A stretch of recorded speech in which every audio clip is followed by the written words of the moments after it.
이번엔 179강 위험한 토대. 성경에서는 토대를 두 종류로 나누고 있습니다. 하나는 구원받을 토대와 구원받지 못할 토대. 마지막 심판 때 그의 본질이 다 드러난다고 했습니다. 마지막 심판 때 드러난다면 그럼 우리는 내 토대가 어떤지를 아주 모르고 있지 않느냐, 이러한 생각을 갖고 가질 수 있는데, 마지막 토대 오기까지 수시로 하나님께서는 우리의 토대가 무엇인지를 점검하는 양식으로 이 성경 말씀을 주셨습니다. 그래서 성경 말씀은 일단 우리를 심판하는 절차를 가지고 우리에게 들이대고, 그 심판에 대해서 동감하는 사람은 구원이 된 사람이고, 그 심판에 대해서 납득을 못하고 그 심판 기준에 대해서 거부하게 되면 그 사람은 지옥에 가는 사람이 되는 겁니다. 그래서 성경 말씀을 봐야 된다는 이유가 뭐냐 하면 자기의 토대 점검을 수시로 해야 된다는 거죠. 근데 오늘 제목이 위험한 토대단 말이죠. 그럼 위험한 토대니까 인간들이 근본적으로 이 세상 살면서 날마다 자기의 기초, 자기의 든든함을, 기초공사를 다지고 또 다지는데, 기초공사를 다질 때 그 다지는 그것이 어떤 식으로 다지느냐 하면 대외적으로 나는 적어도 이 정도 된 사람이다 라는 그 방식의 그 형식을 갖추고 토대를 갖추게 됩니다. 누가 나에게 어떤 이야기 했을 때 나 이 정도야, 나 이런 사람이야, 나 이런 일을 하는 사람이야, 나 이 정도 재산을 갖고 있어, 이 정도 지금 중요한 일을 하는 사람이야, 그렇게 무가치한 게 아니야 라는 식으로 대외적으로 마음에 반발할 마음에 준비를 하고 있어요. 그래서 사람들이 남을 안 만나도 남을 만났다 쳤을 때 혹시 순식간에 남한테 들킬 때 나는 어떤 모습으로 비칠까를 사전에 염두에 두고 그것을 예상해서 항상 자기 생활에 다짐에 그 철저를 기하는 거죠. 그러면 그 누구한테 들킨단 말입니까? 남한테 들키는 거죠. 남한테. 하나님 말이 아니고 남한테. 그러면 그 남한테 들킬 때 남이 내한테 들이미는 기준이 뭐냐? 그거는 내가 평소에 내가 갖고 있던 기준과 동일하다고 생각하는 거예요. 만약에 내가 내 모습이 부끄러울 때는 남도 나를 얼마나 우습게 보겠느냐. 이게 남이 가는 기준과 내 기준이 이 인간 사회에서는 똑같다는 생각으로서 평소에 살아가요. 그게 평소에 살아가면서 늘 의식하는 것은 집 밖에 나갈 때는 집 밖에 다니는 그 사람들, 만나는 사람들 의식하죠. 집안에 있을 때는 바깥 외출할 생각 없을 때는 편한 복장을 합니다. 근데 밖에 나갈 때는 남들이 이미 거기에 대기하고 있기 때문에 그 사람한테 욕을 먹지 않기 위해서 내 치장을 다시 해야 되고 화장도 다시 해야 되겠죠. 이래 생각하니까 우리의 평생 동안 24시간 매일의 일상이 딱 그거죠. 뭐 그거 외에는 없잖아요. 근데 그런 마음, 일상적인 하다 보니 그게 당연하고 옳다고 생각합니다. 근데 그런 생각 가지고 한 번도 하나님 앞에 나설 때 내 토대는 건전한가, 옳은가는 너 평소에 늘 남들하고 사귀는 게 너보다 일상화되다 보니까 하나님께서 딱 끼어들어서 너의 토대가 뭐냐를 묻는 것에 대해서는 우리가 감이 없어요. 감각이 없어요. 그래서 성경에 도적같이 온다는 데에 대해서는 도적같이 오게 됐을 때에 대외적으로 내가 괜찮은 사람 인상 받는다고 해서 도적같이 오시는 앞에서 주님 앞에 통할 수는 없는 일이잖아요. 교회 갈 때 목사들부터 장로부터 교인들 칭찬한다고 해가지고 그게 주님의 기준이 될 수 없는 겁니다. 교회나 세상이나 아마 똑같은 기준이니까. 그래서 내 이 시간 말씀을 가지고 기준을 토대를 내가 말씀드리겠습니다. 열왕기상 17장 27절에 보게 되면 열왕기상 17장 자체가 길르앗이라는 그 지역에 거기에 한 과부가 살고 있죠. 길르앗이 아니고 사르밧은 그 지역에 한 과부가 살고 있었습니다. 그걸 사르밧 과부라 하는데 그 과부가 누굴 만나느냐 하면 길르앗에 꾸고 하는 디처사는 엘리야를 만나게 됩니다.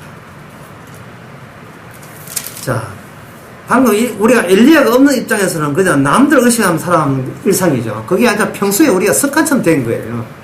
사는 게 그게 전부다. 근데 성경에 보니까 이 사렙답 과부도 마찬가지로 우리와 일사 똑같아요. 그런데 사렙답 과부에게 누굴 만나는가? 엘리야를 만납니다. 엘리야를 만나는데 그 엘리야한테 이제 대접을 해줘요. 엘리야가 좀 대접해달라 해서 이제 엘리야를 하는데 대접할 지경에 이제 이 사렙답 과부는 살기 무척 어려워서 마지막 그 기름과 마지막 그 밀가루 떡 해먹고 뭐 그날 밤으로 죽으려고 이렇게 한 그 찰나에 엘리야가 갔습니다. 근데 그 과부에게 누가 있었나? 아들이 있었어요. 이렇게 이야기해서는 도대체 하나님이 원하는 토대가 뭔지를 잘 안 밝혀지지요. 어디에 나오냐 하면 열왕기상 17장 27장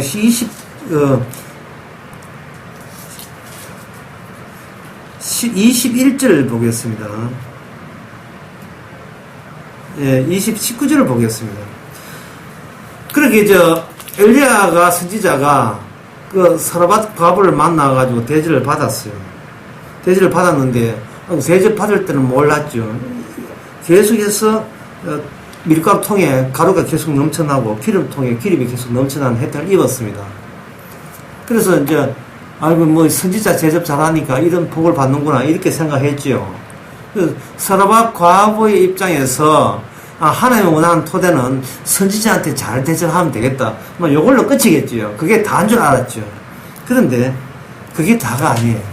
이 사렙답 과부한테 하나밖에 없는 아들이 있습니다. 그 아들이 죽어요. 죽고 난 뒤에 위정하다는 소식을 듣고 이제 엘리야를 위정하다 죽었어요. 그 엘리야한테 이야기합니다.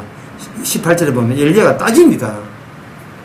엘리야가 이르되 하나님의 사람이여 당신이 나로 더불어 무슨 상관이 있기로 내 죄를 생각나게 하고 또 내 아들을 잊기로 내 아들을 죽게 하라고 내게 오셨나이까.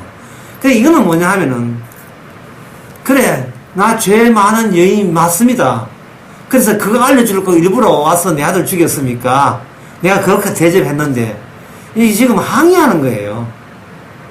아이고 내 아들 죽여서 감사합니다 이게 아니고 그러니까 그 사렙답 과부의 기본 삶의 태도가 뭡니까? 선지자한테는 목사님한테는 잘 대우해 줘야 된다. 이것이 하나님의 믿는 백성으로 마땅하다. 요 정도에 그치는 거죠. 근데 그 정도 그치는 것이 갑자기 분노가 변했어요. 왜 분노가 일어났죠? 사랑하는 가족, 그것도 그냥 가져야 하나밖에 아들이 선지자가 왔다 가고 난 뒤에 죽었잖아요. 쉽게 말해서 절에 가다가 교회 오고 난 뒤에 아들 죽은 거랑 똑같은 거예요. 하나님 잘 믿으려고 했는데 아들 죽고, 예수 잘 믿고 천당 가려고 했는데 아들 죽은 거예요. 따질 수밖에 없지요. 이게 뭐냐, 토대 갈아치우기입니다. 우리의 기본 본질 갈아치우기예요. 그 다음에 이 19절에 보면 엘리야가 죽은 아들을 달라 하고, 그 다음에 한번 20절 보세요. 여호와께 부르짖으라 그럴 때, 나의 하나님 여호와여, 주께서 또 내게 우고하는 집 과부의 재앙을 내리사 이 아들을 죽게 하셨나이까 하고, 그 아들 위에 몸을 3번 펴서 엎드리고 여호와께 부르짖어 가로되, 나의 하나님 여호와여, 원컨대 이 아들의 혼으로 그 몸을 돌아오게 하소서. 이렇게 하니까 어떻게 됐습니까? 아들이 22절에 보니까 아들이 혼이 몸으로 들어오고 살아났죠. 하나님이 우리에게 찾아왔을 때 우리에게 원하는 요구는 뭐냐 하면 십자가와 부활입니다. 우리 토대가. 이 말은 우리가 매일같이 주께서 엘리야처럼 찾아와서 우리에게 살게 하지 않으면 언제든지 우리가 죽음 마땅한 존재라는 그 인식이 우리의 토대로서 갖추어지고 그렇게 살아야 된다는 거예요. 교회에 와서 남자한테 칭찬 받는다, 집사에서 장로됐다, 이런 게 토대가 아니고, 어느 교회 하는데 내가 200만 원 바쳤다, 이게 토대가 아니고, 어느 먼 어려운 데가 박사를 승리했다, 이게 토대가 아니라, 토대는 뭐냐 하면, 나의 토대는 선교사를 하든 헌금을 하든 찬양을 하든 간에 찬양해도 죽어 마땅하고, 선교해도 죽어 마땅하고, 헌금해도 죽어 마땅하고, 애 잘 키워도 죽어 마땅함이 죽어 마땅한데, 주께서 은혜로 오늘 하루도 살게 하셨으니까 살았다는 것이 매일의 토대로서 이렇게 갈아치워야 된다, 이 말입니다. 그게. 세상 보세요. 남들 보이게 내가 어떻게 보이냐. 그걸 전부 다 토대 안고 다 살고 만나고 합니다. 그런데 성령만 성도는 나는 죽음 마땅한데 오늘 저 사람 만나겠구나. 이게 달라요. 주께서 저 사람 보내서 만나겠구나. 이렇게 되는 겁니다. 또 주일을 하라고 저 사람 만나고, 주일을 하라고 오늘 또 시장 가기 하셨구나. 왜? 죽음 마땅한데 이런 일을 하라고. 예, 공부한다고 이렇게 나무라는 그 일을 하라고 죽어야 될 내가 살아있는 거예요. 그러니까 항상 토대가 십자가 죄인으로 언제든지 죽여도 저는 할 말 없습니다.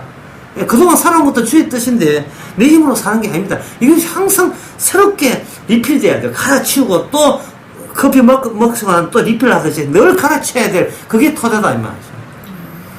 그렇지 않은 토대는 전부 다 위험한 토대고, 지금 구름 타고 오신다면 지옥 갈 사람은 길반 날 토대입니다.